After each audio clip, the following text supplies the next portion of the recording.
Hi everyone, good evening. I hope everybody is doing great. So today we are going to do the part 2 of research method and statistics question जो JMI यानी जामिया का PhD entrance था उसका हम part 2 कर रहे हैं.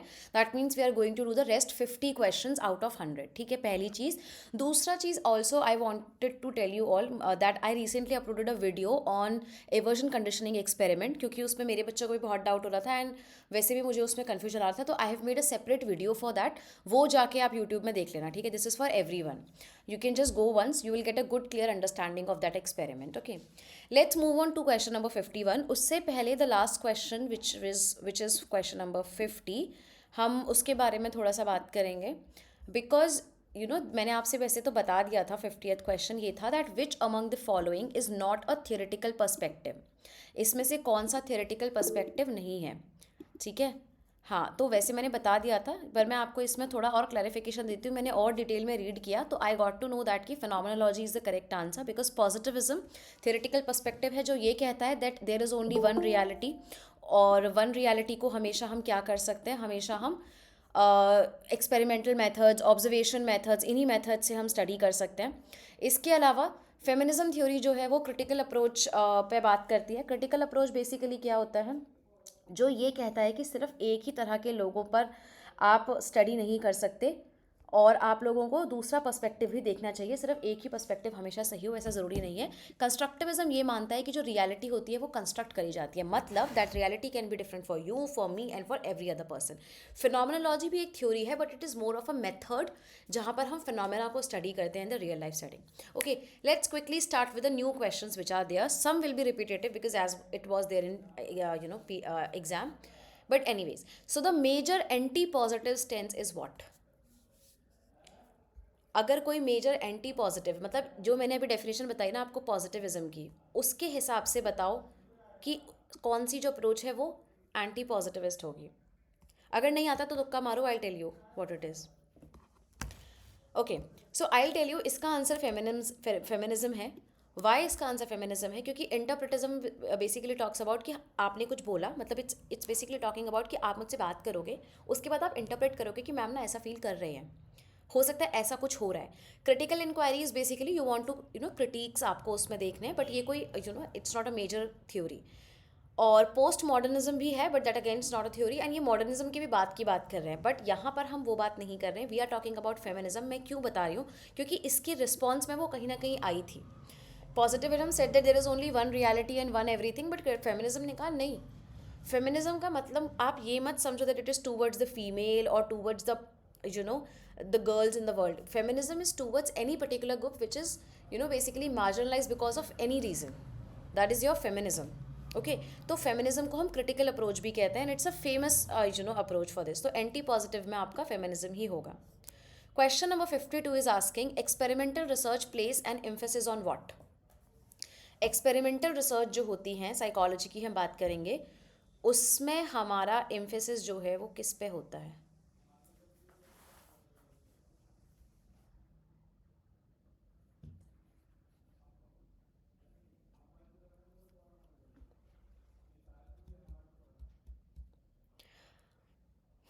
देखो, इंडक्टिव लॉजिक तो वैसे भी नहीं होगा क्योंकि एक्सपेरिमेंटल एक क्वांटिटेटिव मेथड है और इंडक्टिव या इंड्यूसिव कहीं भी ना हम क्वालिटेटिव में इस्तेमाल करते हैं. Seeking opinion of subject, again ये तो क्वालिटेटिव हो जाएगा.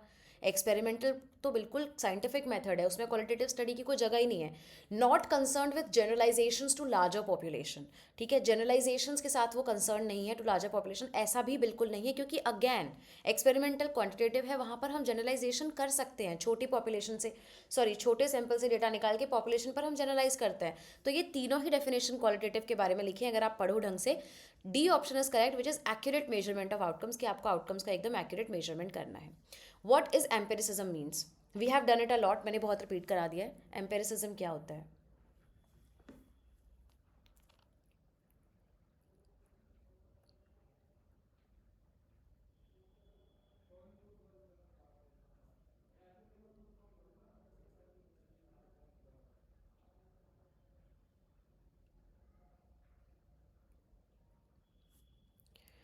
Yes, I am getting the correct answer. So its ideas must be subjected to rigorous of testing. मतलब वो टेस्टिंग के लिए रिगरस होने चाहिए, उन्हें हम करना, मतलब हम टेस्ट कर पाने चाहिए before considering it a knowledge, before ये कहने से पहले कि ये एक नॉलेज है. Okay, then connectionist view of theory and research ऐसा कुछ नहीं है. Social scientist need to specify how to be collected, nothing like that.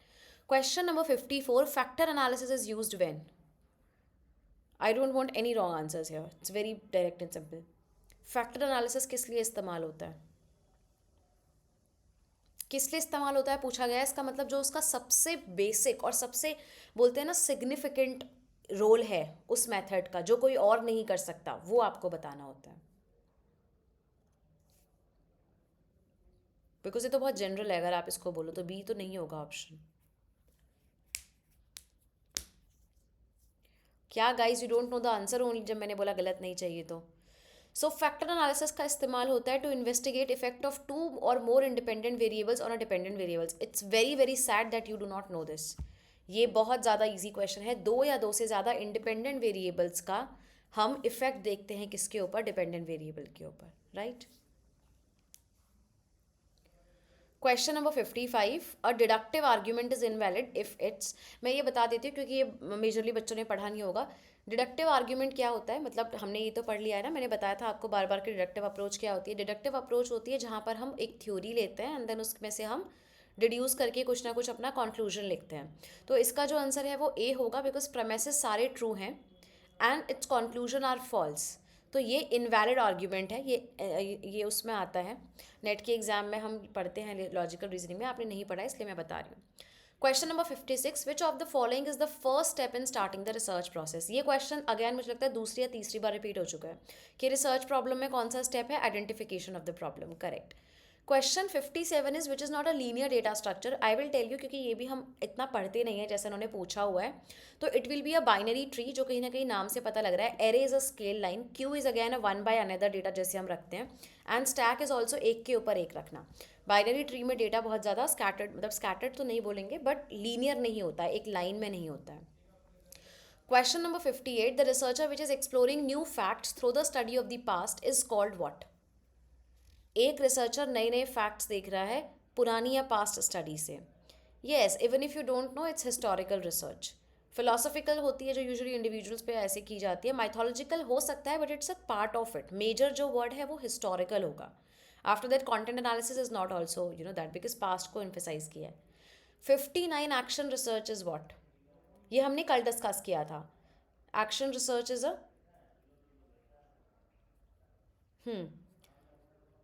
Action research is a research which is carried out to investigate and solve the immediate problems. उसी समय की immediate problems को investigate करने के लिए हम action research का इस्तेमाल करते हैं. Question number 60, which correlation coefficient best explains the relationship between creativity and intelligence. Creativity और इंटेलिजेंस के बीच में कौन सा कोफिशिएंट कोरिलेशन जो है वो सबसे ज़्यादा, क्या बोला है इसने, क्रिएटिविटी और इंटेलिजेंस के बीच में जो बताएगा कि इंटेलिजेंट और क्रिएटिविटी आपस में कितने रिलेटेड हैं. Guys even if you don't know the answer, just try to be the best guess ना. तो देखो मैं आपको बताती हूँ, किसी ने कोरिलेशन ऐसा दिया नहीं है एज सच, बट समवट कहीं ना कहीं बात करी गई है विच इज रिलेटेड टू 0.3 और 4. तो इसका आंसर सी होगा, बिकॉज 0.3 रिलेशन इज बेसिकली कि मिनिमम लेवल ऑफ इंटेलिजेंस चाहिए फॉर क्रिएटिविटी. उसके बाद अगर इंटेलिजेंस बढ़ता है तो that do not guarantee the intelligence. तो पहली बात तो कोरिलेशन आता ही नहीं है, बट अगर आ रहा है तो it will be very very less. Okay.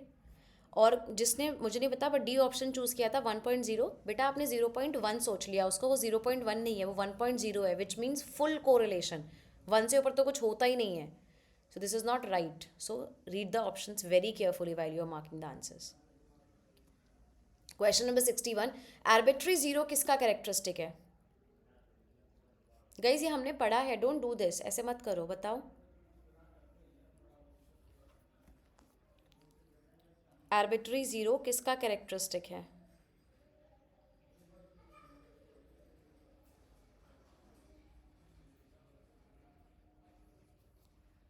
Interval scale का. नॉमिनल ऑर्डिनल में तो इसका कोई स्कोप ही नहीं है, और रेशनल में ट्रू जीरो होता है.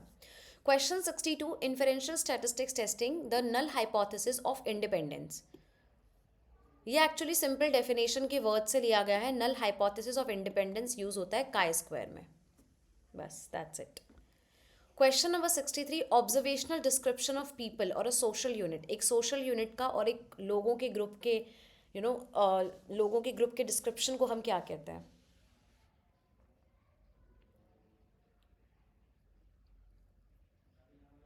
गाइज एटलीस्ट एलिमिनेशन मेथड का इस्तेमाल करो.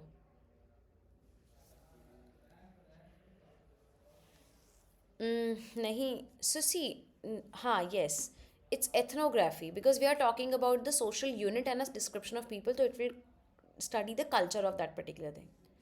Using evidence from a group level of analysis to reach conclusions about individuals is what? अब ये क्या है? ये ग्रुप लेवल ऑफ एनालिसिस, एक पर्टिकुलर ग्रुप से ये किया गया है, तो ये ग्रुप यहाँ आपका कीवर्ड है. करा है हमने ये भी.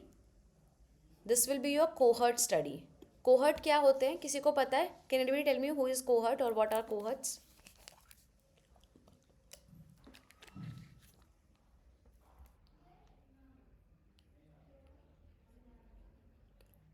बताओ.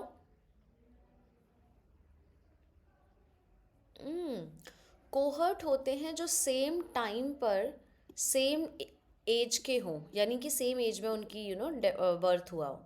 That are cohorts. समझ गए? तो कोहर्ट स्टडी होती है ग्रुप की, उन ग्रुप को हम स्टडी करते हैं, then we study about the individuals कि उस टाइम के लोग ऐसे ही होंगे. ठीक है. Okay. A type of relationship between two variables in which cases that are low on one variable are high on the other. ये बहुत सिंपल है गाइस, फटाफट क्विकली आंसर दो. एक वेरिएबल कम है और दूसरा हाई ऑन दैट है, इसको हम क्या बोलेंगे? What type of association is this? पढ़ा है हमने, we have done this. It's a negative association, okay? One is increasing, another is decreasing, like that. The true values of population characteristic which may not be inferred from description of these values in a sample is called what? It's very simple actually. आपको value of population बतानी है. मैंने कल भी बताया था population के लिए हम करेक्ट, हम पैरामीटर वर्ड का इस्तेमाल करते हैं. A process in which the numbers are assigned according to the rules of correspondence between definitions and observation. What it is called? It's ये ना लैंग्वेज को बस कंफ्यूज किया गया है, otherwise it's very simple. Guys try to give guesses at least even if you don't know the answer, है ना? Yes, it's correct. क्योंकि आपको क्या करना है, आपको नंबर असाइन करना है, और नंबर असाइन करना मतलब किसी भी चीज़ को नापना, एंड नापना इज मेजरमेंट. ओके. ये है कि जब हम थ्योरेटिकल एक्सप्लेनेशंस या इंटरप्रिटेशंस में फील्ड नोट्स बनाते हैं, मतलब जब हम फील्ड में जा रहे होते हैं तब हम नोट्स बनाते हैं, उनको हम क्या कहते हैं? ये तो बहुत सिंपल है, नॉर्मली इंग्लिश वर्ड्स में भी यूज़ करते हैं हम, that make a do of it. It's memoing, we do memoing for that. Okay, ये क्वेश्चन शायद नहीं आता हो. A set of presuppositions on which scientific activities build. किस तरह की एक्टिविटी साइंटिफिक करी जाएगी? जो प्री सपोजिशंस होते हैं, they are basically called what? They are called paradigm. Yes. Okay, this tell me, ये आता होगा आप लोगों को. Okay, this is presuppositions. Presuppositions मतलब कि आपने स्टडी करने से पहले अपना एक सपोजिशन या एक सपोज बनाया हुआ है. जैसे कि मैंने आपको कहा ना, जैसे पॉजिटिविस्ट है, पॉजिटिविज्म एक पैराडाइम है जो ये विश्वास करता है कि there is only one reality and there is only experimental method which can be done to find out the reality. समझ रहे हो आप? ऐसे जैसे फेमिनिस्ट है, उसकी एक अप्रोच है, कंस्ट्रक्टिविस्ट है, उसकी एक अप्रोच, तो वो एक कंस्ट्रक्टिव पैराडाइम है. इंटरप्रेटिविज्म इज पैराडाइम. पैराडाइम मतलब कि आपने एक पहले से एक सपोज करके चीज़ सोची हुई है कि ये एरिया है, इस तरह से रिसर्च करी जाएगी. मतलब basically the point of view of different philosophers basically. Okay, not philosophers actually, but हाँ, basically a point of view, या एक ऑलरेडी जो आपने स्टडी से पहले कर लिया. Okay, question 70 is very very like I expect you to do it right. A research method जहाँ पर एक ग्रुप को इन्वाइट किया जाता है to discuss the issue of a study is known as what? अब सारे ऑप्शंस कंफ्यूजिंग लगेंगे but it's very clear. Yes, it's focus group. Okay. 71 is dash is the study of interpretations of text in humanities. Text को जब हम study करते हैं तो उसे हम क्या कहते हैं? ये हमने पढ़ा नहीं है because it's again a philosophy, it's hermeneutics. Okay, this is तो very very way out of it. It's leitmotif means क्या होता है? लेटमोटिव मीन्स क्या होता है? So it means basically guiding idea in pursuing a goal. Goal को pursue करने के लिए कोई आइडिया को गाइड करना, उसे कहते हैं, it's a Latin word. Then exaggerating the emphasis on structures, assuming to underlie activities of interactions. Again, this is a philosophical, thing which is not there in our GATE का syllabus especially, but net में आप expect कर सकते हो उसको. तो जब आप स्ट्रक्चर पे एम्फेसिस एग्जैजरेट करते हो बहुत ज़्यादा, तो उसे हम बोलते हैं मेटाफिजिक्स ऑफ स्ट्रक्चर, बिकॉज आप स्ट्रक्चर के उसको स्टडी कर रहे हो. Yes, correct. Question 74 is dash refers to the acknowledge the input of the researcher in actively constructing the situation which they want to study. ये कहीं ना कहीं मतलब क्वालिटेटिव या क्वांटिटेटिव दोनों में ही होता है कि मैं आपको बता दूं, जैसे एज अ रिसर्चर आप कुछ कर रहे हो और एज अ रिसर्चर मैं चाहती हूँ कि आप एक्टिवली कंस्ट्रक्ट करो उस सिचुएशन के टूवर्ड्स अपना point of view. So that will be called reflexivity. मतलब आप उसके टूवर्ड्स आपकी भी कोई रिफ्लेक्सिविटी आ रही है, that is reflexivity. Okay, question 7 is what we have done. Dash is a square root of variance.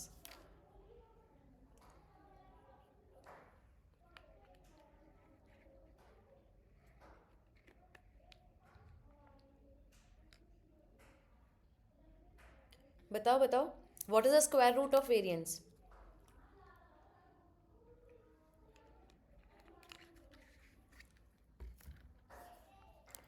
क्या कर रहे हो गाइस? स्टैंडर्ड डिविएशन का जो स्क्वायर होता है वो वेरिएंस होता है. ये कैसे भूल सकते हो? Okay, so it's standard deviation. तो इसका मतलब जो स्क्वायर रूट ऑफ वेरिएंस होगा वो क्या होगा? वो स्टैंडर्ड डिविएशन होगा. ओके. ज़ीरो ऑर्डर टेबल को एक्चुअली हम ऑब्जर्वेशन टेबल कहते हैं, because we just wanted to find out the basically like जो भी कोरिलेशन या रिलेशंस हमारे आए हैं, and that it is called an observation table. Senseless question है, जस्ट लीव इट. इतना कुछ बहुत बड़ा सेंस नहीं है इस क्वेश्चन का. Non maleficence is in research means what?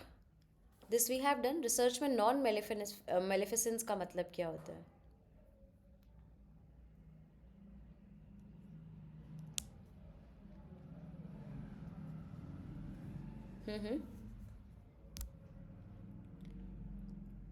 Non maleficence का मतलब मैं आपको बताती हूँ. इट्स बेसिकली कि जो भी आपका पार्ट, ये रिसर्च एथिक है और ये है पीडीएफ में, कि जो भी आपका रिसर्च पार्टिसिपेंट हैं उनको कोई भी नुकसान नहीं होना चाहिए.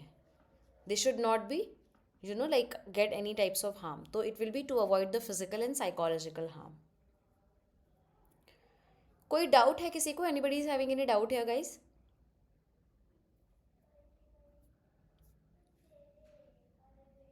करें forward. Question number 78. A sample is obtained by selecting every nth participant from the list containing the total population after a random start is called what?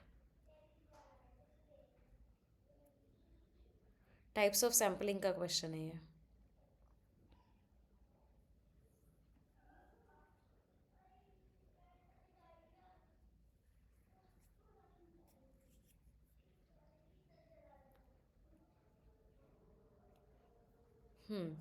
तो एवरी nth पार्टिसिपेंट जब हमें करना होता है ना, तो वो सिस्टमैटिक सैम्पलिंग होती है, क्योंकि उसमें हम एक सिस्टम फॉलो कर रहे हैं कि every fourth, every third, every second. Okay. Degree to which the study accurately answers the question which is it intended to answer, तो उसे हम क्या कहते हैं?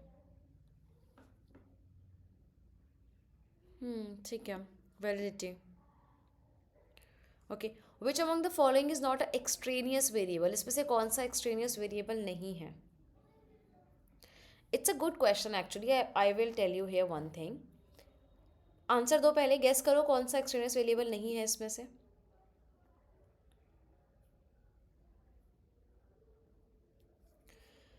सो सी, एनवायरनमेंट में चेंजेस आएंगे तो आपका इंडिपेंडेंट वेरिएबल इम्पैक्ट हो सकता है. पार्टिसिपेंट भी अगर अलग है, किसी दिन मूड खराब है, किसी दिन मूड अच्छा है, कोई अलग है, उससे भी इम्पैक्ट पड़ेगा. और टाइम से ही फर्क पड़ेगा कि दिन सुबह शाम क्या है. रैंडम वेरिएबल एक्सट्रेनियस वेरिएबल नहीं है, इसका मतलब सी इज़ द करेक्ट ऑप्शन. मैं आपको बताती हूँ रैंडम या रैंडमाइज वेरिएबल क्या होते हैं, जो बेसिकली नंबर के द्वारा डिवाइड किए जाते हैं. जैसे मैं अगर आपको बोलूँ कि मुझे स्ट्रेस डिफाइन करना है, तो बेसिकली हाई स्ट्रेस के लोग, ओके, मॉडरेट स्ट्रेस के लोग. मॉडरेट क्या होता है? जिनको मतलब जो इनको कम बेसिकली वो है मॉडरेट स्ट्रेस के लोग. और ये हो सकता है आपका सबसे लो स्ट्रेस के लोग. तो अब एक बात मुझे बताओ, ये हाई, मॉडरेट और लो किसने डिसाइड किया? नेचर ने या मैंने? Tell me. नहीं पापा, नेचर को तो पता भी नहीं है स्ट्रेस क्या होता है. अरे आयुषी, देखो ये लेवल ना आपके ऊपर है। अब हो सकता है, ये तो मैंने किया, हो सकता है कि तुम स्टडी करो तो तुम बोलो कि मैम मैं ये मॉडरेट का चक्कर नहीं पाल रही हूँ, मैं सिर्फ हाई या लो करूँगी, दैट्स इट। फिर किसने किया ये? तो ऐसी चीज़ें हमने करी है, एग्जैक्टली स्ट्रेस स्ट्रेस है, उसका मेजरमेंट तो नहीं दिया नेचर ने कि तथास्तु आज से ये स्ट्रेस होगा, no nobody has said this ना। तो ये जो चीज़ें हैं ना, मतलब जिस डेफिनेशन के पीछे कोई न्यूमेरिकल वैल्यू छुपी होती है उसे हम कहते हैं रैंडम वेरिएबल या रैंडमाइज वेरिएबल।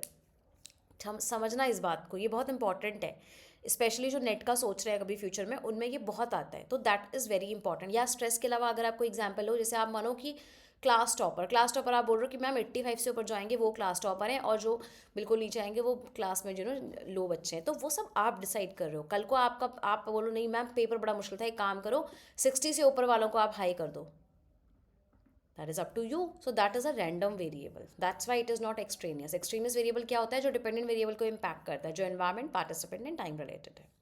Anyways, चलो question number 81 is asking research design which is used to study the changes in behavior that related to age, वो कौन सा डिज़ाइन होगा?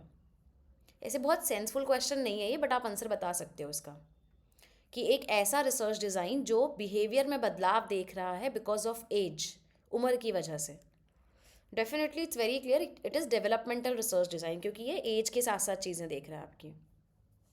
ठीक है, चलो question number 82, which of the following is defined as a systematic method of evaluating statistical data based on the results of several independent studies of the same problem? Think very logically. Yes, I got actually the right answers. So independent studies हम कर रहे हैं एक ही problem के लिए अलग अलग जगह से, that means we are analysing the studies, we are analysing the analysed studies, so that's why it is a meta analysis, because हम अलग अलग स्टडीज़ को देख रहे हैं एक ही चीज़ के लिए। ये क्वेश्चन हम कल कर चुके हैं, ये रिपीट हुआ है पेपर में। Main aim of interdisciplinary research is to bring a holistic approach to research, yes correct. Question number 84 is asking which of the following research specifically requires objectivity to discover facts and causes from the data gathered for the purpose?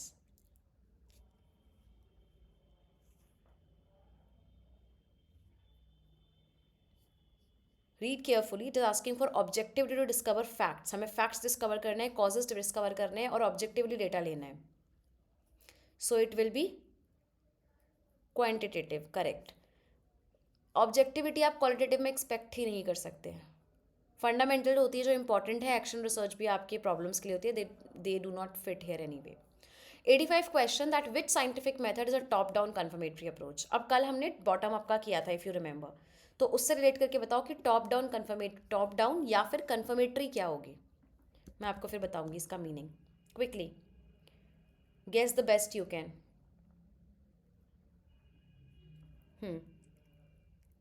ठीक है, top down मतलब आपके पास already दिमाग में कुछ है and then you are going down. Confirmatory मतलब आप कुछ जानते हो, आप उसे कन्फर्म करना चाहते हो, anyway you want to go from higher to the lower one. So it will be directly a deductive approach because you have a theory, you have a phenomena, and you want to deduce the conclusion out of it, which is done in the quantitative methods basically. Okay, because you want to prove or disprove. Understood? Yes guys, thumbs up. 25 questions remaining only. Okay, the main difference between longitudinal and cross sectional research is what? अब ये मत बोलना कि longitudinal या cross sectional क्या होता है, पढ़ा है हमने ये।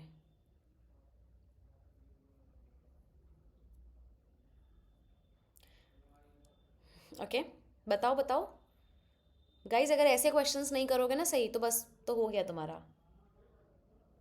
हाँ, लॉन्गिट्यूडनल क्या होता है कि एक ही ग्रुप ऑफ कोहर्ट से बार बार इंटरवल्स में डेटा कलेक्ट किया जाता है, जबकि क्रॉस सेक्शनल होता है अलग अलग ग्रुप से एक ही समय पर डेटा कलेक्ट कर लिया जाता है।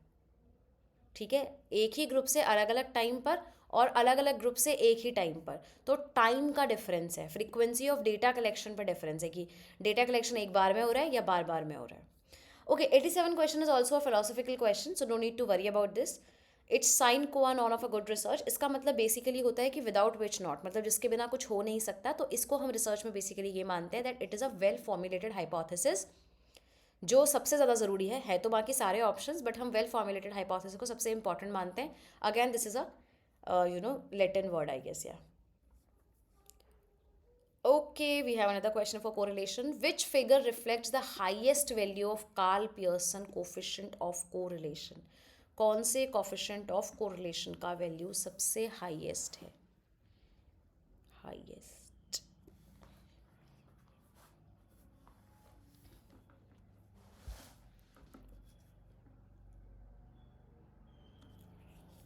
ठीक है. It's 0.92. नो मैटर प्लस है कि माइनस है. अभी 0.91 जो बच्चे करेंगे वो गलत है. Okay, whoever is watching in recording also, 0.91 plus minus से फ़र्क नहीं पड़ता है. क्वेश्चन में बस हाईएस्ट वैल्यू पूछिए तो हाईएस्ट नंबर होगा. So D is the correct answer. To test the null hypothesis researcher will use what. Again ये क्वेश्चन रिपीटेटिव है जो लास्ट सेक्शन मतलब रिमेनिंग 50 सेक्शंस में भी था. तो इसका आंसर टी टेस्ट, जैसे मैंने कहा, मैं बताऊंगी कि टी टेस्ट होता है because generally this is assume that it test the null hypothesis as it's the basic test which is form. तो आप टी टेस्ट कर सकते हो, बट अगैन देखा जाए तो सारे ही ऑप्शन इसमें करेक्ट हैं. But I am like very much sure that कि इसका आंसर की में आंसर ए ही होगा. Okay, then we have authenticity of research finding. Again, this is a repetitive question that we have done it. It is all of the above. Yes. ये भी repetitive है that experimental research are based on the manipulation of variables. इसको भी छोड़ते हैं. Okay, ये बताओ. An experiment is performed, ठीक है, to test the effects of sleep deprivation. Sleep deprivation का इफेक्ट कि बच्चा कितना सोता है ऑन रोट मेमोरी. तो क्वेश्चन में डिपेंडेंट वेरिएबल क्या है?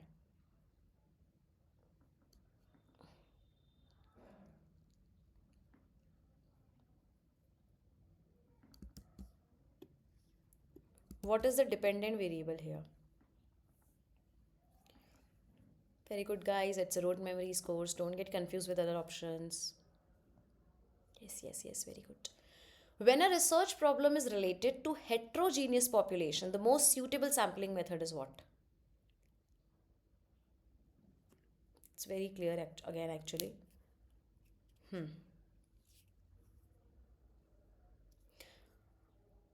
क्लस्टर नहीं होगा क्योंकि क्लस्टर का कनेक्शन एरिया से है.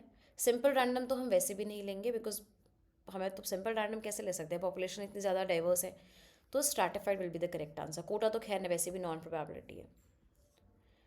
Okay, a statistical technique used for predicting one variable from another variable. एक वेरिएबल को प्रिडिक्ट करना है दूसरों से, उसको हम क्या कहते हैं? बहुत सोच के आंसर देना है इसका. I am glad that I am not getting option A as an answer.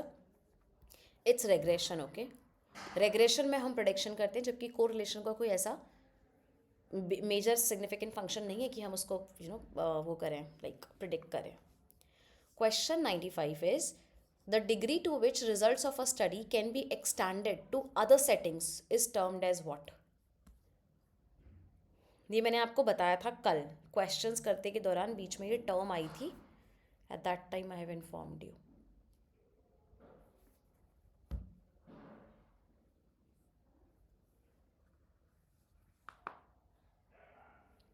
हाँ, correct, you remember correctly. It's ecological generalisability because not just an experiment जो वहाँ पे हुआ है स्टडी में, वो all over the place extend किया जाता है. Then it is important that academics produce research that can be widely use. Academics में रिसर्च प्रोड्यूस हो जो वाइडली इस्तेमाल की जाए, वैल्यूड बाय अकेडमिक कम्युनिटी, और अकेडमिक कम्युनिटी उसको वैल्यू करे अराउंड द वर्ल्ड, पूरे वर्ल्ड में. तो इसे हम ऑब्वियसली क्या कहेंगे? अकेडमिक इम्पैक्ट, कि आपकी रिसर्च अकेडमिक इम्पैक्ट रखती है. 97 question is that dash are the hypothetical attributes that help explain and predict the behavior in a theory. Which are the hypothetical attributes? Okay, तो मे भी शायद ये ना आता हो बिकॉज इतना डिटेल में पढ़ा नहीं होगा, बट थ्योरी के अंदर जो चीज़ें होती हैं जो कनेक्टेड होती हैं आपस में, उन्हें हम वेरिएबल नहीं कह सकते because it's not always an experiment और समथिंग. पैरामीटर तो वैसे भी पॉपुलेशन के लिए होता है, and factors are use for variables. Again factors का जो नाम है वो वेरिएबल्स के लिए इस्तेमाल किया जाता है.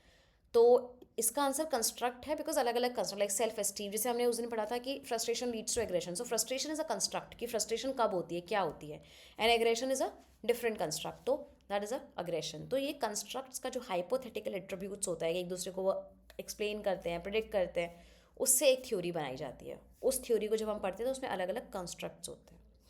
Method of defining and measuring a construct. एक कंस्ट्रक्ट को मेजर और डिफाइन करने को हम क्या कहते हैं? I think we have discussed it. देखो मेजरिंग तो यहाँ लिखा हुआ है, कंस्ट्रक्ट को मेजर नहीं करना है, आपको डिफाइन और मेजर करना है। तो वो होता है आपका ऑपरेशनल डेफिनेशन। मैं आपको समझाती हूँ कैसे। जैसे आपको पता है कि स्ट्रेस क्या है, जैसे अभी हम बात करें स्ट्रेस क्या होता है, ठीक है, लो मीडियम हाई। अब मुझे एक बात बताओ, स्ट्रेस क्या है वो तो आपने मुझे बता दिया, but now the question arises कि जो स्ट्रेस है, आप अपनी स्टडी में कैसा स्ट्रेस ले रहे हो, फिजिकल स्ट्रेस ले रहे हो, मेंटल प्रॉब्लम्स ले रहे हो, बिहेवियरल प्रॉब्लम्स ले रहे हो, क्या ले रहे हो। तो स्ट्रेस को डिफाइन करना बहुत ज़रूरी है कि आपने क्या स्केल लिया। एग्रेशन ले रहे हो तो वर्बल एग्रेशन कोई दिखा रहा है। तो जो भी कंस्ट्रक्ट आप यूज़ करते हो ना थ्योरी में, तो जो टर्म थ्योरी में होती है वो प्रैक्टिकल से बहुत डिफिकल्ट होती है, सॉरी डिफरेंट होती है। और when ever you apply that in your research paper और एनी काइंड ऑफ रिसर्च, तो आप कोई भी वो थ्योरी वाली लाइन नहीं लिख सकते ना, आपको एक ऑपरेशनल डेफिनेशन या उसे ऑपरेट करना पड़ता है कि see this is how I am going to do, and मैं ऐसे ऐसे इस पर्टिकुलर टेस्ट से ऐसे मेजर करने वाली हूँ या करने वाला हूँ, and this is how I am going to work further. Okay, then question number 99. When the measurements of a construct accurately predict the behavior, the measurement procedure is said to have what? Again, very obvious question. The question is itself telling कि आपको predict करना है, तो it's a predictive validity. Question number 100 is the degree of agreement between two observers who simultaneously record the measurements of the behavior. Behaviors को वो measure कर रहे हैं simultaneously, मतलब एक साथ, और दो observers के बीच में agreement है, उसको कौन सा reliability कहते हैं? Yes, very good. So it's a inter rater reliability की जो रेटर्स हैं, जो लोग हैं, वो हमें जो है वो बता रहे हैं. So this is it, guys. We have done all the 100 questions of research methods. I know all the questions are not very relevant and useless, but at least some part of it is useful and it's very beneficial for your exam. So that's it. We'll definitely do the different MCQs बाद में. For now, that's it. Thank you so much. Bye bye.